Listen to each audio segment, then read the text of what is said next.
কার্তিক মাসের মাঝামাঝি সময়ে হঠাৎ টানা বৃষ্টিতে নওগাঁর বিভিন্ন এলাকায় আমন ধান সহ শীতকালীন সবজির ব্যাপক ক্ষতি হয়েছে। শুক্রবার সন্ধ্যা থেকে শনিবার সকাল পর্যন্ত টানা বৃষ্টিতে নিচু এলাকার ধান ক্ষেত তলিয়ে গেছে। পানিবন্দী হয়ে পড়েছে সরিষা, ফুলকপি, আলু, পেঁয়াজের বীজতলা সহ অন্যান্য সবজির আবাদ। এতে দুশ্চিন্তায় কৃষক। কৃষি বিভাগের তথ্য মতে 8,500 হেক্টর জমির ফসল ক্ষতিগ্রস্ত হয়েছে, তবে দ্রুতই ক্ষতি কাটিয়ে ওঠা সম্ভব বলছেন তারা। বৃষ্টিতে ফসলের ক্ষয়ক্ষতির আরও খবর জানাতে আমাদের সাথে নওগাঁ থেকে সরাসরি যুক্ত হয়েছেন সহকর্মী একে সাজু। কথা বলবো তার সাথে। সাজু, ফসলের ক্ষতি কাটিয়ে উঠতে আর কত সময় লাগতে পারে, কি বলছেন কৃষক, আর ক্ষয়ক্ষতির পরিমাণ নিরূপণের ব্যাপারে কি বলছেন কৃষি বিভাগ, আর কৃষকদের সহায়তা করতে কোনো উদ্যোগ নেওয়া হয়েছে কিনা জানাবেন। সাথী, ধন্যবাদ আপনাকে। আমি রয়েছি নওগাঁর বর্ষাইল মাঠে। এই মাঠে আপনাদের লক্ষ্য করবেন যে অধিকাংশ ফসল কিন্তু পানির নিচে। এই অসময়ের বৃষ্টিপাত গত 31 অক্টোবর থেকে শনিবার সকাল পর্যন্ত টানা যে বৃষ্টিপাত হয়েছে, এই বৃষ্টিপাতের কারণেই ফসলের ব্যাপক ক্ষতি হয়েছে। বিশেষ করে ধান ক্ষেতের ক্ষতি হয়েছে। নওগাঁয় এই বছর 1093 হেক্টর জমিতে ধানের চাষ করা হয়েছে।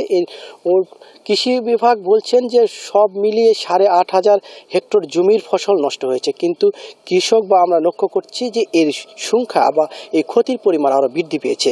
তো কৃষি বিভাগের সাথে বারবার আমরা দেখেছি, গত শুক্রবার পরের দিন থেকে আমরা বারবার কৃষি বিভাগের কাছ থেকে জানতে চেয়েছি যে ক্ষতির পরিমাণ কীরকম হয়েছে বা এই ক্ষতিটা কাটিয়ে উঠতে কি পদক্ষেপ নিতে পারে কৃষকরা, বা কোনো পরামর্শ আছে কিনা, কিন্তু এই বিষয়ে কোনো সদ উত্তর পাই নাই।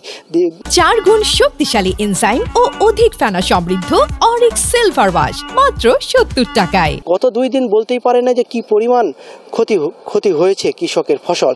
গতকাল জানিয়েছেন যে 5,500 হেক্টর জমির ফসল ক্ষতিগ্রস্ত হয়েছে। তারা বলছেন যে এই ক্ষতিটা কেটে ওঠা সম্ভব, যে আর 2-3 দিন যদি বৃষ্টি না হয়, রোদ হয়, তাহলে এই ফসলের পানি সরে গেলে এই ক্ষতিটা কাটে উঠবে কৃষক। কিন্তু কৃষক বলছেন যে এই ধান কাটার আগ মুহূর্তে যে ক্ষতি হয়েছে, ধান হেলে গেছে, সেটি তো অর্ধেক ফসলে নেমে আসবে, এবং পানিতে যেটা নিমজ্জিত হয়েছে, পানিতে তলিয়ে আছে, এই ফসলগুলো একেবারে পুরোপুরি ক্ষতি হবে। এছাড়া শীতকালীন সবজি আমরা দেখেছি যে শীতকালীন সবজিগুলো যেগুলো পানি সহ্য করতে পারে না, সেই সব ফসলে, যেমন ফুলকপি, এই যে আলুর বীজতলায়, এসবে পানি একেবারে জমে রয়েছে।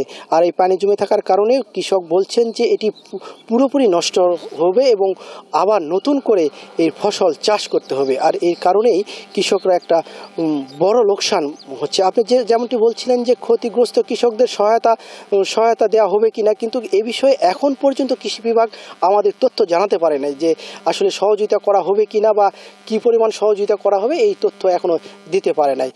এমনটি আসলে নওগাঁর চিত্র বলা যেতে পারে। সাথী, ধন্যবাদ সাজু।